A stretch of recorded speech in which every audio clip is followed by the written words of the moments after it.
Okay. So, discuss naman natin to. Okay. So, horizontal, or find the horizontal distance it travels and the velocity at c, no?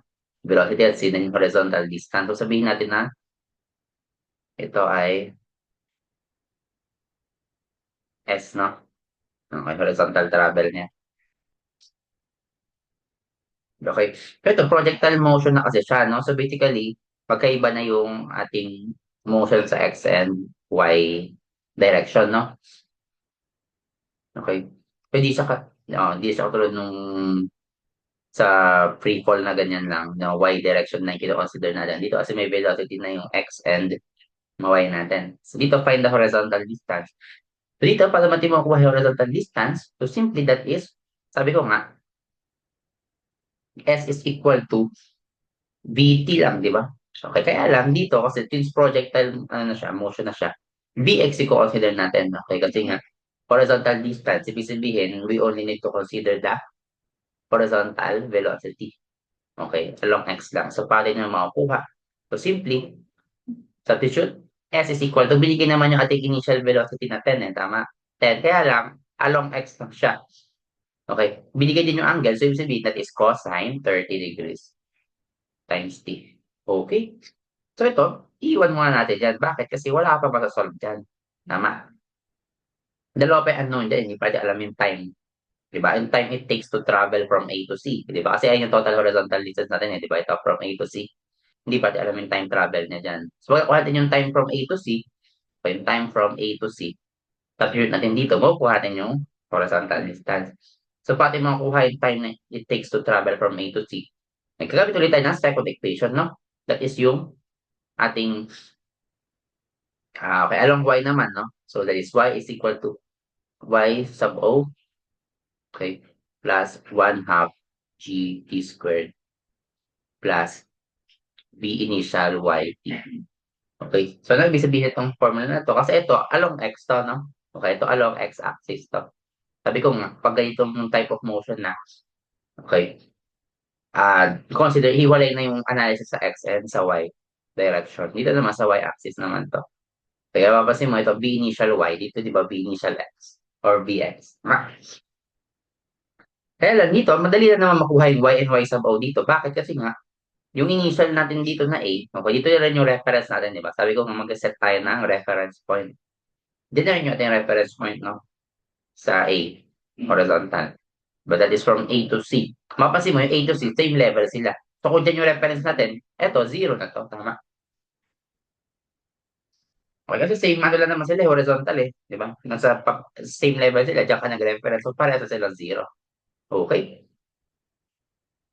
So since alam natin na zero to, so we have here zero is equal to 1 half times negative 9.81 acceleration due to gravity t squared plus 10 sine 30 degrees. Bakit sine? Kasi nga vertical, di ba? Sine theta pag vertical, cos pagka horizontal. Okay. Okay. So yun lang, no? So no, dito makukuha natin yung time, di ba? Pag di ba makuha yung time, notice na, pwede natin makancel out yung t. Bakit? Kasi pag dinivide mo both sides by t, di ba? Hmm. Pag dinivide mo both sides by t, makacancel to. Yung t squared, magiging t na lang. Tama? Ito, zero naman yung left side So, mare-reduce natin to into zero is equal to negative 1 half times 9.81 t plus 10 sine t. Sine 30. So, makuha natin yung t dyan, di ba? Ayun na yung t natin dyan, yan na yung t from A to C, di ba? Kasi consider natin na motion is from A to C, tama? Okay, so makuha natin yung t. So, simply type input lang yan sa calculus. Okay, so we have here, type ko lang, okay, 1 half, okay, times 9.81 times t.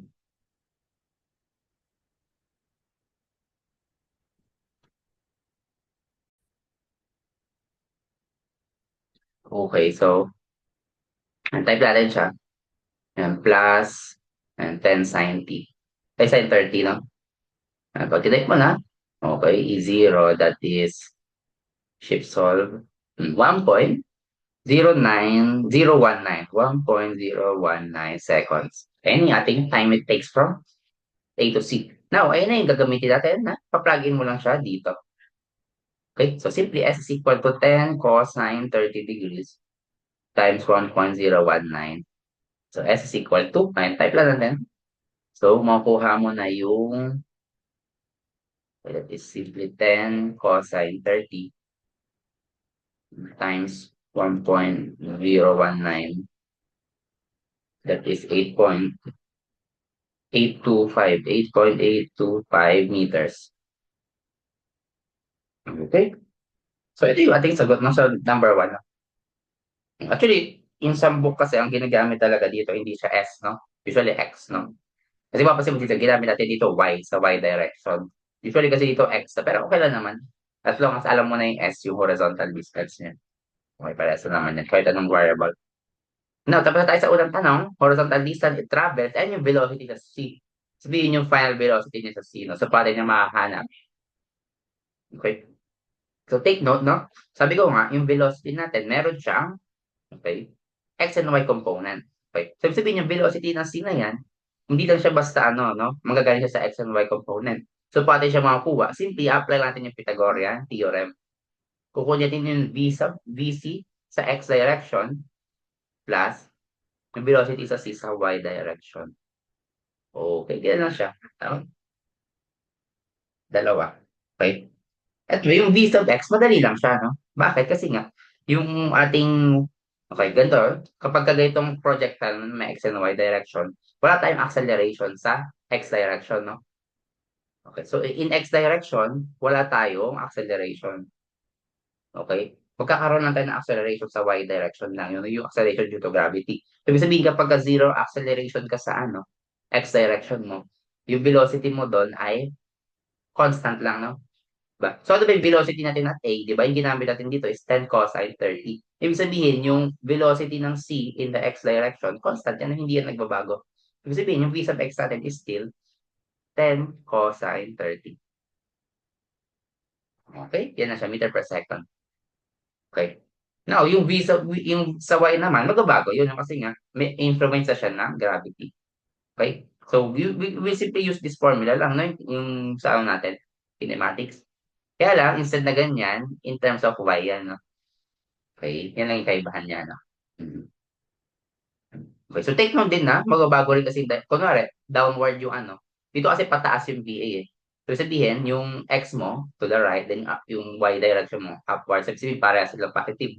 May case kasi na pababa yan, no? So, kung pababa naman yan, negative yung Y mo. Okay, positive yung X, no? Kaya siya, titingnan mo rin yung direction niya, no? Kung paano yung, ano niya, direction. Okay, so dito, ano yung magiging VCY natin, no? VCY is equal to, initial nung Y natin, 10 sine 30, no? Kaya lang, gravity minus 9.81, then yung time it takes, okay, para makapunta ka sa C, which is na-solve natin na 1.019. 019. Yan. So, VCY, o velocity ng C in the Y direction, sa-type lang natin yan sa calcube. Sige, ito. Ayan, so 10 sine 30 minus 10.81 times 1.019.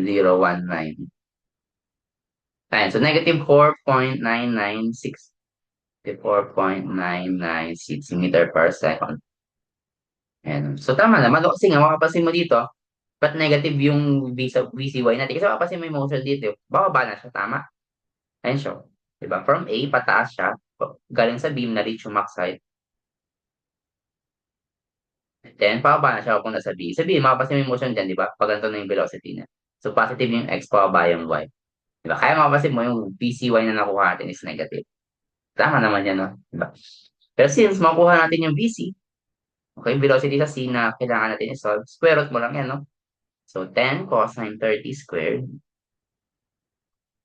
plus negative 4.996 squared. So, ito, hindi ko na muna kinuha. Hindi mo dati kinalki, no? Kasi mas maganda yung ganyan, no? Exact. Kasi pag kinalki mo yan, magde-decimal ka rin dyan. So, mas maganda kasi naka-exact muna siya. Ito lang yung kinalki natin kasi mahaba eh, di ba? Yan. So, as much as possible, huwag tayong mag-round off agad ng intermediate values para mas exact yung answer. So, yan. Try natin. Ilan yan? So, square root ng Pythagorean lang yan, di ba? Yan, ganyan siya. 10 cosine 30 squared plus 4.996 squared. And so, 9.9998. Ayan, so, VC, okay, VC mo is 9.998 meter per second. Ito na yung ating sagot ng velocity at c. Okay. So, yun. May question? No, ganun lang naman siya. So, yun lang. No? Thank you.